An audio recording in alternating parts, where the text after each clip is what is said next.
மகரத்துக்கு கொஞ்சம் மோசம். ம். ஏன்னா 8 கூடையவர் ஆயிடுவார் சூரியன். ஓகே. அவர் மகர ராசியிலேயே வந்து உட்கார்றாரு. அப்போ இவங்களா யாரும் வந்து செய்வினை செய்ய வேண்டாம். இவங்க காசு கொடுத்து எனக்கு செய்வினை செய்யன்னு சொல்லி தானாகவே போய் இவங்களே விழுந்துருவாங்க. இவங்களே போய் வாயை கொடுத்து வாங்கி பண்ணுறது. அப்போ 8 கூடையன் லக்னத்தில் வந்து ராசியில் வந்து உட்காருதுன்னா வம்பு வழக்குகள் தேடி வரும். இப்போ கொஞ்சம் கேர்ஃபுல்லாக இருக்கணும். நம்ம வேலை தான் போதும் இந்த ஒரு மாதம். இதை கொஞ்சம் மோசம் அப்படின்னு சொல்லுது என்னன்னா மகர ராசி இந்த தை மாசத்துக்கு கொஞ்சம் மோசம். ஏன்னா குரு பார்வையும் கிடையாது. குருவும் 6ல் இருக்காரு. அதனால குரு பார்வையும் கிடையாது. 8 கூடையவர் வந்து உள்ள வந்து உட்கார்றாரு. கொஞ்சம் கவனமா இருக்க வேண்டிய ராசி மகர ராசி. கொஞ்சம் பார்த்து இருக்கணும்.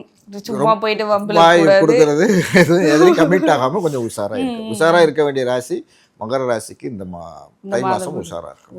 Okay sir. இதுக்கான கடவுள் வழிபாடு அப்படி ஏதாச்சும் இருக்கா? ஏன்னா கொஞ்சம் வந்து உஷாரா இருக்கணும் போது இல்லை இவங்க மகரத்துக்குன்னு பார்த்தீங்கன்னா எப்பவுமே ஆஞ்சநேயர் வழிபாடு இது பண்ணிக்கிறது கொஞ்சம் நல்லது.